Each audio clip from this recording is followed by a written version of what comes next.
Today I want to talk about hedonism and its relationship to Tantra. We get oftentimes the impression, because Tantra is um, associated with sexuality in the popular mind, both in India and in the West, mm, there's often the idea comes that Tantra is about increasing sensuality or sexual pleasure, or sometimes emotional intimacy along with sexual pleasure, and so on. And in fact, traditional Tantra, Hindu and Buddhist Tantra, um, is not about that at all. It's about enlightenment or spiritual liberation, as the Hindus prefer to term it. So that's one important distinction. Um, Therefore, statements from within the tantric tradition that seem to advocate unbridled sensuality or hedonism um, are misconstrued. They're not understanding what the tradition is saying uh, regarding sensuality. So, sensuality, sexuality attract us to Tantra. Usually that's the initial attraction is, because we think, oh, great, we can have it all. We can have our cake and eat it too.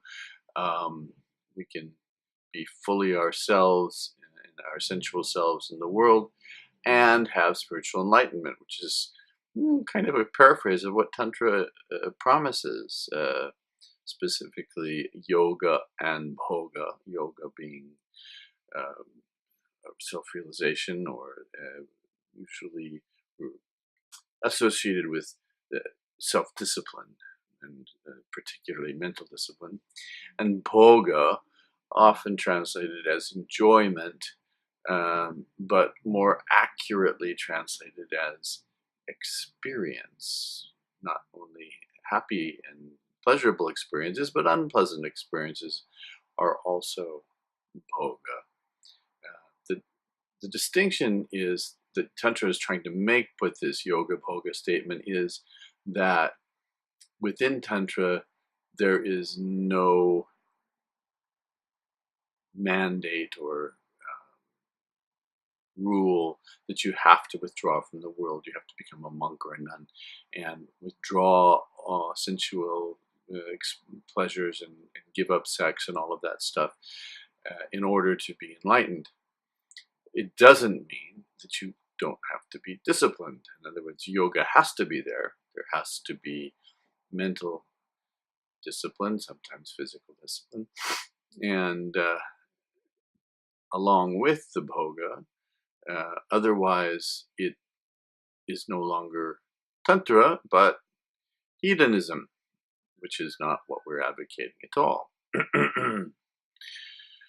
So, what's the difference? How does tantric sensuality, by which I mean the experience, the bhoga, of life through the senses, which comes naturally to us. We don't need any training for that.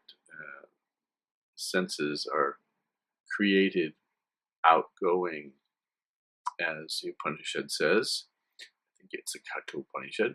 In any case, senses are created outgoing, and in a sense, spiritually, that's their downfall, because in being drawn to the world, they forget their source within, and in doing so, suffer, experience all of the pain and suffering that comes with becoming attached to a body that doesn't last, and to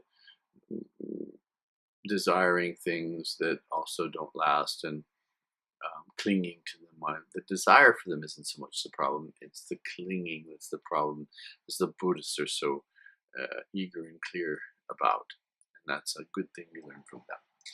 In any case, so for bhoga experience to become yoga, there has to be discipline. There has to be what's called tapas, which is literally means heat, but it means there needs to be some kind of control of the mind. That comes in a couple of ways. The two chief ways that comes is through direct mental training as we get in meditation. And in Tantra, that meditation tends to be on a deity, some form, some anthropomorphic form that represents the highest truth, God, Goddess, Self. And that form in Tantra is often sexy, or at least attractive. The word used for that form is called ishta. Ishta comes from a root that means desire.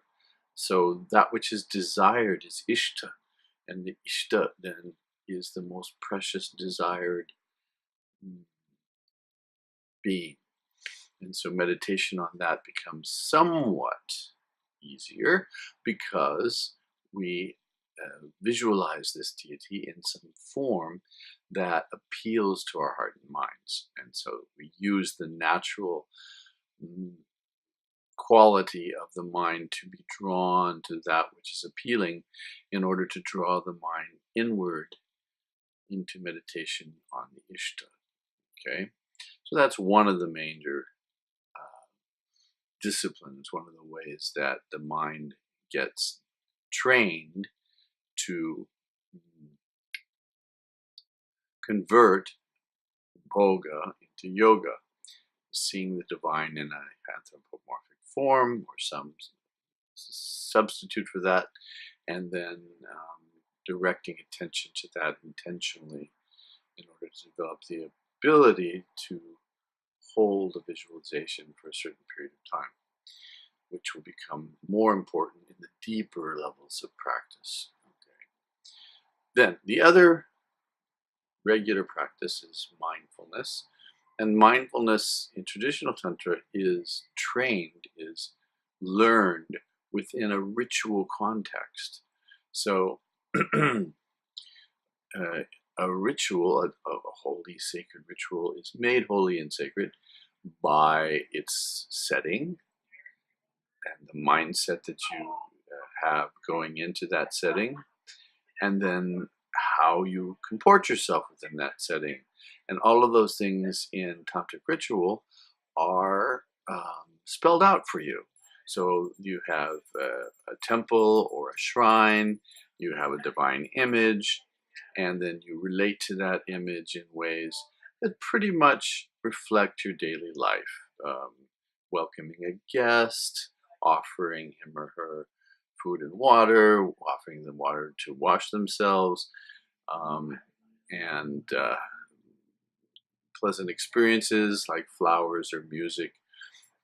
Even sex can be offered, thus you have the association of Tantra with sex.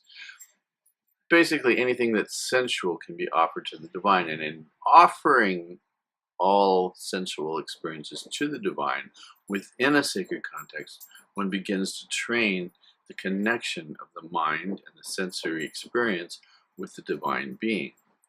And that connection, that mindful connection, gets strengthened through practice of ritual.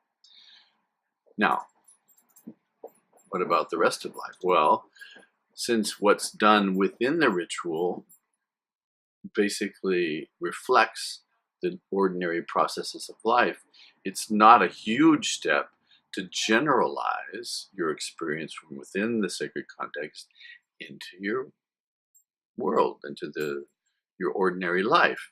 And you make your ordinary life extraordinary by bringing the same mindset, the same intention into whatever you're doing, whether it's cooking or cleaning or getting dressed or making supper, whatever it is, by bringing the right mindset, that ritual mindset, and the attention, the mindfulness, that you would bring to a holy ritual, you create a holy ritual in your life.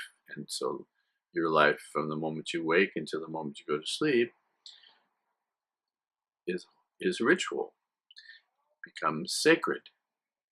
And now within the meditational aspect, that gets further trained as you gain ability to meditate, to hold a visualization on the Ishta, on the desired one, on the chosen ideal of God, goddess.